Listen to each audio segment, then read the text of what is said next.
You think you're the perfect wife? Today everybody will finally see the real you. Once those photos spread, your marriage is finished. You dug this pit for me, but now you're the ones falling into it. I remember standing in the middle of that dusty compound, my wrapper twisted around my waist, my chest heaving, and tears I refused to let fall burning behind my eyes. The whole family was there. Aunties, uncles, cousins, neighbors who had no business being there but came anyway, the way people always come when they smell someone else's shame. They were all staring at me. Some with pity, some with that particular kind of satisfaction that people wear when they have been waiting a long time for someone to fall. And my sister Amaka stood in the middle of them all, arms folded, chin raised, lips pressed together in that tight little smile she had been perfecting since we were children. The smile that said, "I have won." My cousin Ngozi stood beside her, one hand pressed dramatically to her chest, shaking her head slowly like she was watching something tragic happen to a stranger. I looked at both of them. These two women I had fed, defended, covered for, cried for, and something inside me went very quiet. Not the quiet of defeat, the quiet that comes just before a storm finishes gathering. But let me not start from there. Let me take you back to where it really began. Back to the morning they decided that I had become too much, too happy, too settled, too blessed, and that something had to be done about it. Because the trap they built for me, they did not just build it with their hands, they built it with their mouths, and their mouths are exactly what destroyed them. It started on a Tuesday. I remember because I had just finished packing the boys' school bags for the next morning, and Daniel had gone to bed early. He had a site visit in Lekki at 6 a.m., and he was the kind of man who took his work seriously. I kissed his forehead while he slept. The room smelled like his soap, that familiar cedar and mint smell that had become, over 6 years, the smell of safety to me. I went to the kitchen to warm leftover stew. My phone was on the counter. It buzzed. Unknown number. The message was short. "Sophia, I am telling you this as someone who cares about you. Your husband has been meeting a woman at the Green Leaf Guest House in Bagada. Tonight is not the first time. The room is booked in his name. I am sorry." I stood there with my wooden spoon in my hand and read it 3 times. Now, a different woman might have woken her husband immediately. A different woman might have screamed or cried or thrown things. But I had grown up in a house full of noise and manipulation. I had learned very early that the first version of a story is almost never the true version. And something about that message, the neatness of it, the timing of it, the way it came just after 11 at night from a number I had never seen, did not sit right with me. I did not wake Daniel. I took a screenshot, put my phone face down, and finished warming my stew. But my mind was not quiet. My mind was running through every conversation I had recently, every gathering, every person who had recently been asking questions about Daniel's schedule, his office, his whereabouts. And then, slowly, like a shape forming in fog, a picture began to emerge. 3 weeks before that message, Amaka had come to visit. She had been unusually interested in Daniel. Not obviously. Amaka was never obvious. She asked questions wrapped in compliments. "Daniel looks so well, Sophia. He must be working hard. What project is he on now? Does he travel for work or is he mostly in Lagos?" I had answered without thinking. Why would I think? She was my sister. 2 weeks before the message, Ngozi had called me. Also unusual. Ngozi and I were not close in the way that felt warm. We were close in the way that family sometimes forces upon you. She had asked about a guest house in Bagada, said a friend was looking for accommodation. I had told her I didn't know any guest houses in Bagada. She had laughed and changed the subject. Now, standing in my kitchen at 11:15 at night, the stew bubbling softly, I heard both of those conversations again, and my blood went cold. I did not sleep that night. I lay beside Daniel and listened to him breathe, even, slow, untroubled, and I thought. I turned things over and over. I looked at the message again. I looked at the number. I tried calling it just after midnight. It rang twice and cut. When I called again, it was switched off. By 3 in the morning, I had made a decision. I was not going to go to that guest house screaming like a wounded woman. I was going to go carefully, quietly, with my eyes fully open. But first, I needed to know who sent that message, and I already had a suspicion that was starting to feel less like a suspicion and more like a certainty.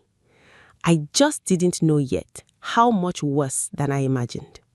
Let me tell you about Amaka so you understand. Amaka is 2 years younger than me. She's beautiful in the obvious way, the kind of beautiful that makes people look twice in a room. She grew up knowing it, and she grew up using it. When we were children, Amaka got things by smiling. I got things by walking. That was simply the shape of our lives. When our father died, I was 22. Amaka was 20. Our mother was devastated. Our younger siblings were small, and the money was suddenly gone in the way money disappears when the person holding it dies without a plan. I was in my 3rd year at university. I left, not because anyone asked me to. Nobody asked me to. I left because someone had to. I worked 3 jobs in 3 years. I sent money home every month. I paid school fees. I paid hospital bills. I bought food. I kept the family alive while I starved myself of the life I had been building. Amaka finished university. I made sure of it. I am not telling you this so you will pity me. I am telling you this so you will understand what it meant when, 7 years later, Amaka sat in my living room eating food I cooked and looked at my husband the way she looked at him. I noticed it the first time and told myself I was imagining things. I noticed it the second time and told myself sisters don't do that. By the 3rd time, I knew what I was seeing. I just did not want to name it. Ngozi was different. Ngozi was not driven by desire. Ngozi was driven by something colder, resentment. Ngozi had always believed that I thought I was better than everyone, that my marriage, my children, my home, all of it was a performance of superiority. She had said it once at a family gathering when she thought I was out of earshot. Sophia always has to be the one on top, always the one people praise. It will not last. These were the 2 women who decided to bring me down. What I did not know yet, what I only found out later, was exactly how they had planned it. Amaka had created the fake number using one of those online SMS applications. She had sent the message while sitting beside Ngozi in Ngozi's car, both of them watching the screen and waiting for my reaction. When I didn't call Daniel or post anything on my family WhatsApp group that night, they assumed I was stewing in silence. They did not know I was planning. They assumed I was falling apart. They were already making plans for the next stage, the photos, the scene, the humiliation. Ngozi had a friend, a man named Femi, who owed her a favor.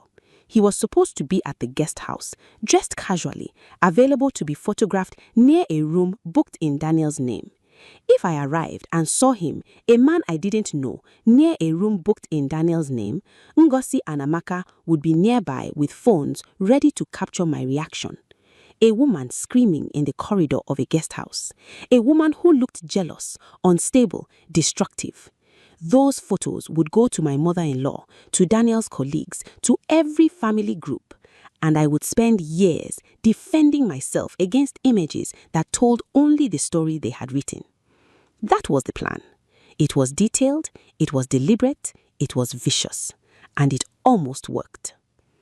If you have ever been betrayed by someone you fed, someone you carried, someone you loved before you fully knew what love would cost you, then you already know exactly what I felt when I finally understood the full picture. Stay with me, because what happened next, what they did not plan for, is the reason I am sitting here today with peace in my chest instead of ash. Subscribe to this channel if you believe that what is done in darkness always finds its way to light, because this story is about to show you exactly how that happens. The morning of the day they had planned to ruin me, I woke up early. Daniel was already gone. Site visit, as I knew. I made the boys breakfast, took them to school, came back, changed my clothes. I wore something clean, a blue cotton dress, flat sandals, my hair pulled back. I did not want to look like a woman who had dressed for war. I wanted to look like a woman going somewhere ordinary. I had called my friend Blessing the night before and told her everything, every detail, every instinct, every piece of the picture I had assembled. Blessing is a practical woman. She is the kind of friend that God gives you for moments exactly like this one. She did not panic. She said, Sophia, go, but go smart. Take me with you. We drove to Bagada together. I had searched for Greenleaf Guest House and found it easily, a small, faded 2-story building on a quiet side street, the kind of place that catered to people who needed discretion. It had a small gate, a security man reading a newspaper, and a narrow flight of stairs visible through the entrance. We parked 2 streets away. Blessing stayed in the car. I walked to the gate slowly, calmly, like a woman who had done nothing wrong, which I hadn't. The security man looked up. Good morning, I said. I'm looking for the guest house manager. He pointed me inside. What happened next, I did not plan for. I was still at the gate when I heard it. Sound travels strangely in the early morning. The street quiet, no heavy traffic yet. The air still cool and damp from the night. The guest house had a ground floor parlor with a window that faced the small compound, and the window was open. From inside, I could hear a Bluetooth speaker playing, and from that speaker, I could hear voices. I recognized the first voice immediately, Amaka. She will come. You know how Sophia is. She cannot resist the moment she thinks Daniel is involved. And then Ngozi cutting in, laughing. The photos just need to be clear. Once we have them, we send to Mama Daniel first, then the family group. By the time Sophia tries to explain herself, nobody will believe her.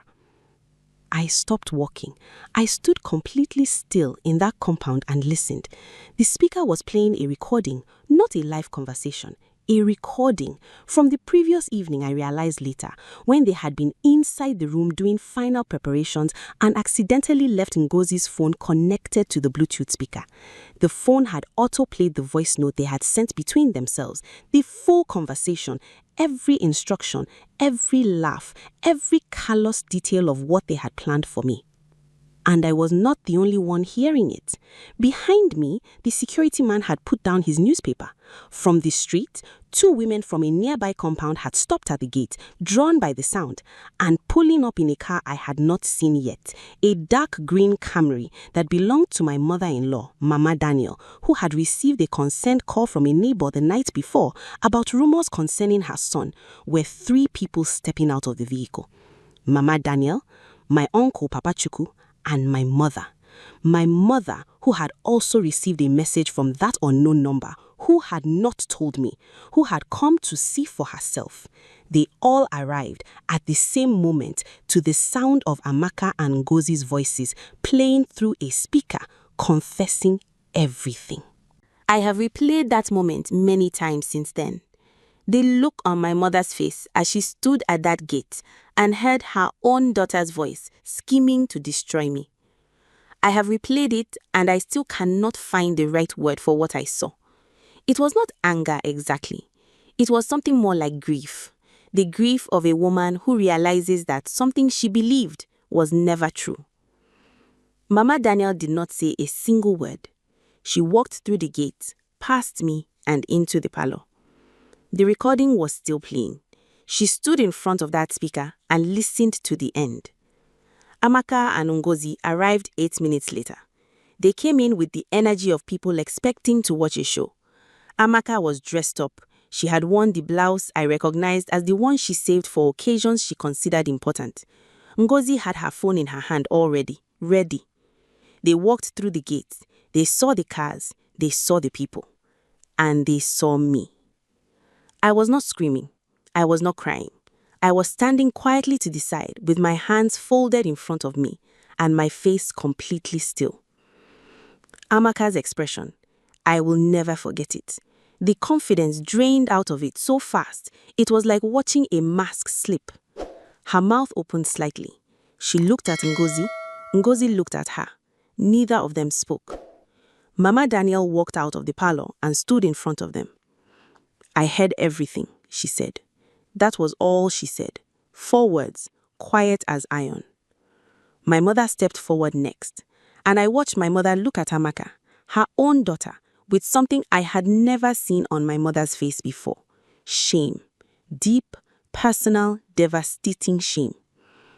"Amaka," my mother said, "what have you done?" Amaka's composure shattered in the time it takes to breathe. She started talking. Excuses, explanations, half sentences that led nowhere. She said the recording was old, out of context, misunderstood. She said she was only trying to protect the family. The words fell apart even as she said them, because the speaker had been perfectly clear, and everyone present had heard exactly what she meant. Ngozi tried a different approach. She was quiet for a moment, calculating. I could see her calculating. And then she said, "This is not what it looks like." Papa Chuku, who had been silent until that moment, turned and looked at her. He was an old man, the kind of old that has weight to it. "Ngozi," he said slowly, "don't insult us." She went silent. What followed was not a shouting match. It was worse than that. It was a long, quiet, devastating conversation in the compound of that guest house. The security man still sitting there, the 2 women from the street still watching from outside the gate, in which everything was said clearly and without mercy. Femi, the man who was supposed to play a role in their scheme, had not yet arrived. When he called Ngozi's phone during the conversation to find out where she was, Papa Chuku answered.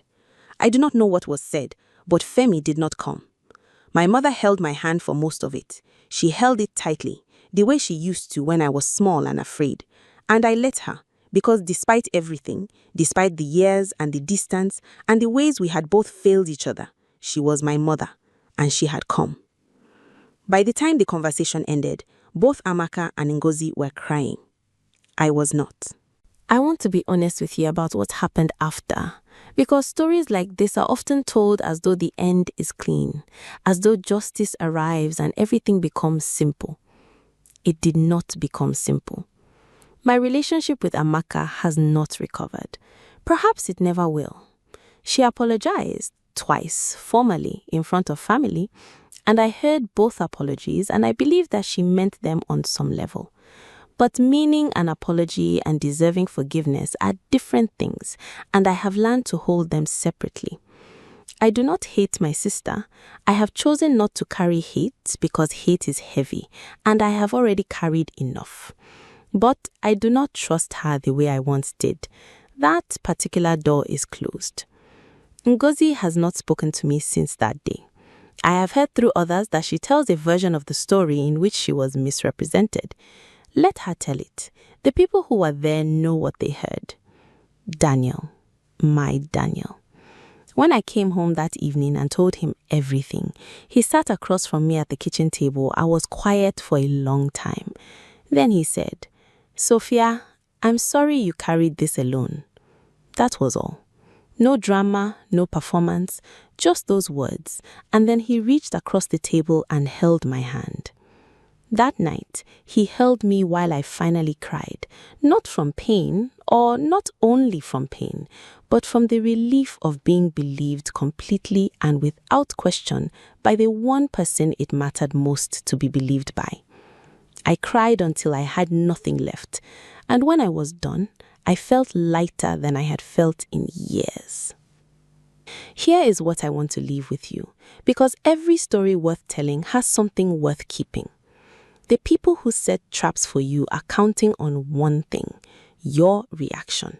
They need you to lose control, to become the story they have written, to confirm the version of you they have invented. The moment you stay calm, stay clear, and trust what you know, you have already escaped the trap. They could not manufacture my breakdown because I refused to break down on command. They could not make me look unstable because I did not arrive in chaos. The trap they built required my participation, and I withheld it. And their own words, their own planning, their own laughter at my expense played through a speaker and did the work I never had to do myself.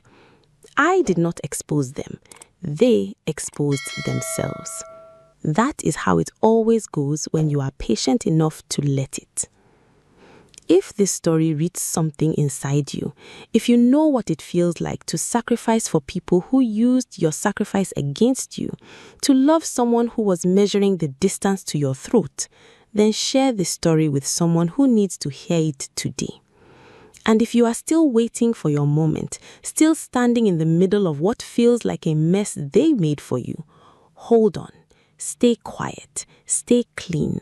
Let them talk, because the speaker is always on somewhere, and the truth always finds a way to play.